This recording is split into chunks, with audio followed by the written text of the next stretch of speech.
জীবনে কখনো হতাশ হবেন না। জীবনে যাই হয়ে যাক না কেন কখনো হতাশ হবেন না। মনে রাখবেন আল্লাহ আপনার রব, আল্লাহ আপনার সাথে আছেন ইনশাআল্লাহ।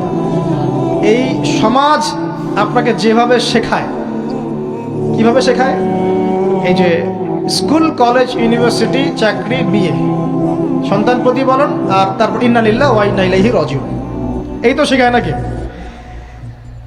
সবসময় মনে রাখবেন যে আল্লাহ রাব্বুল আলামিনের পরিকল্পনাই আপনার উপরে সবচেয়ে বেশি অগ্রাধিকার যোগ্য, সমাজের পরিকল্পনা নয়। পরিবার আপনাকে চাপ দিচ্ছে, চাকরি পাস না, পড়াশোনা করিস না, হ্যাঁ পড়াশোনায় কেন তুই 80 নম্বর পাইলি না, কেন চান্স পেলি না, কবে চাকরি পাবি, কবে আমাদেরকে দেখবি, খাওয়াবি, পড়াবি, এই যে চাপগুলো চারপাশ থেকে আসে কি না? এতে করে অনেক যুবক দেখা যায় মাদকাসক্ত হয়, অনেকে দেখা যায় আত্মহত্যা করছে, ইদানিং করছে কিনা ভাই?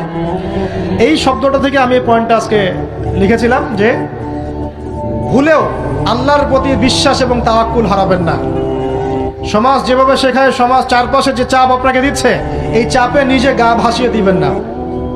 আপনি আল্লাহর কাছে দোয়া করবেন, আল্লাহর কাছে পথ চেয়ে নেবেন এবং আল্লাহর প্রতি তাওয়াক্কুল ভরসা করবেন। কখনো আত্মহত্যার পথ বেছে নেবেন। কি হয়েছে? 80 নম্বর পান নাই তো কি হয়েছে?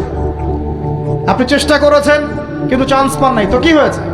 চেষ্টা তো করেছেন আপনি চেষ্টা করেছেন ইউনিভার্সিটিতে চান্সের জন্য, আপনি চান্স পাই নাই, চেষ্টা করেছেন না আপনি?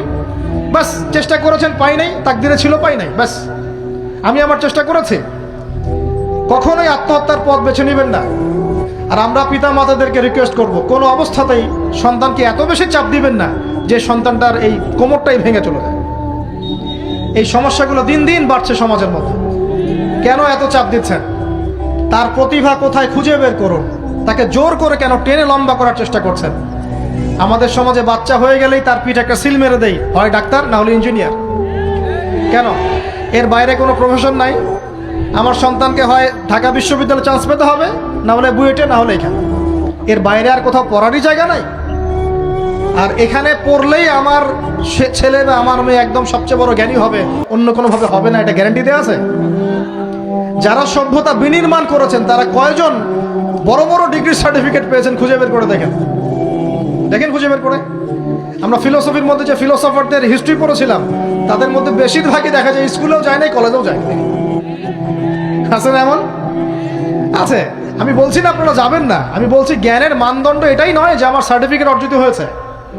সার্টিফিকেটটাই জ্ঞানের মানদণ্ড নয় তো। হ্যাঁ, প্রতিযোগিতার একটা জগৎ আছে, আমাকে সে জগৎ উতরাতে হবে। আপনি চেষ্টা করবেন, যদি না হয় তাকদীরে ছিল, হয় নাই, বাস হয় নাই।